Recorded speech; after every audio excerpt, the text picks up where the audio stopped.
is notorious for that. The breakaway sect from the Mormons, the Latter-day Saints out there somewhere in I don't know, Utah or someplace like that. They were the same way.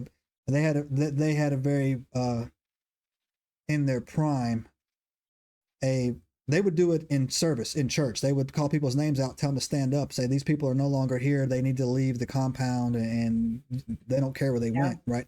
And their own Yep. wives and kids would not talk to them. And the funny thing was, there was always a dude. There was always a guy that was speaking out about something weird going on, and then next thing you know, he was kicked out of it. Mm-hmm. So was there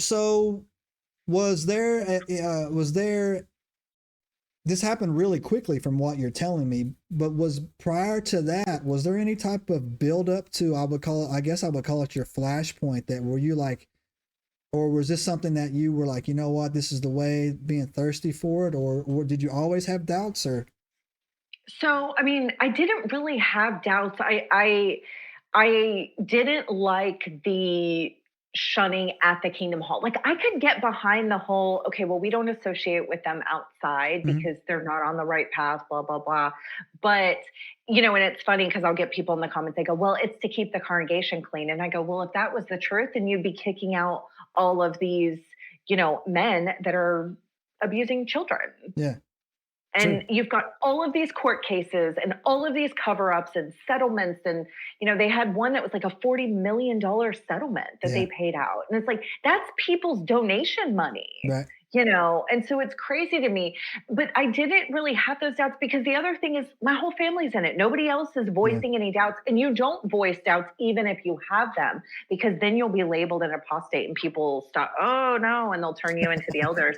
And so, yeah, so I mean, we're all policing each yeah, other too. And so you never really feel like, that's the thing. It's like these people that I've connected with since speaking out, I've been more real with yeah, them than I ever was with people that I truly thought were good friends of mine in this organization.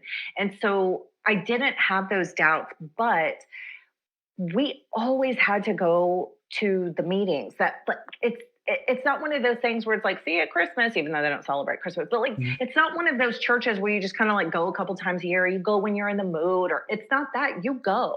Mm-hmm. And so, and they don't count your name, but they like count attendance. So they Right. can tell if attendance is low or high or whatever. And so once the pandemic hit and we all went to Zoom, I was actually cool with it. I was like, actually, this is a blessing from God, Mm-hmm. from Jehovah. And I, which by the way, I don't use that name anymore. But anyway, Right, right, it's fine. um, yeah. And so I felt like that because, getting home after work and rushing to get dressed and get out the door and go to the meeting. And the meetings are almost 2 hours, it's like 7:30 to like 9:15, 9:20. Mm-hmm. And then you got to get the kids home and get them, to bed and everything. And so it was a lot. And so I said, oh, this is great. And I was good for about 6 months. And then I was like, this is kind of going on for a while. And I started struggling with, because we live in the country and so our internet wasn't really Mm-hmm. great. And we had the meeting on Tuesday night and Sunday morning. Well, our neighbor runs a rodeo. And so Mm-hmm. she was running a rodeo on Tuesday night and Sunday morning. And so all you hear is like barrel racing scores on the loudspeaker and all of this. And our dogs are barking. And we have one dog that howls because every time she hears an ambulance, she starts howling. And so there's just so many distractions. And I actually asked the elders for what's called a shepherding call. And I'd never done that before. I didn't know what it was, but I knew that it was supposed to be, support from the elders. I mean, their whole thing is that they shepherd the flock. They have a book, their secret elders book called Shepherd the Flock. And so we asked, and we even said, this was in 21, and we said, okay, come over to the house. We'll social distance. We'll wear masks. We'll do the whole thing, and because we still were on Zoom. And they go, yeah, that should be fine. And then they contacted us back and they said, no, we were told we weren't allowed. And I remember thinking, these are grown men. These men are older than me. Mm-hmm. What do you mean you're not allowed? Like, if your job is to shepherd the flock, then that's what you do. But you can't, because you're taking orders from the top. And so you're Right. not allowed. And so we did it on Zoom. And I was just like, I am struggling. Like, I'm struggling to pay attention. I just don't feel that I'm getting what I should be getting, spiritual food. And it didn't go the way I thought it would. I thought I was going to be comforted, shown scripture, all of this. And all I got was, well, have you been making all the meetings? Well, have you been studying your Watchtower? Well, have you been doing this? Well, have you been doing that? Well, and I'm like, yeah, I just told you I was struggling. So Like yeah, no, clearly, so yeah, that's why right? you're here. Exactly. I mean, that's like, I mean, honestly, it's like asking somebody with an active addiction, like that tells you they're struggling with it. Well, have you been doing this thing? Well, I just told you I'm Yeah. struggling. It's such a disconnect.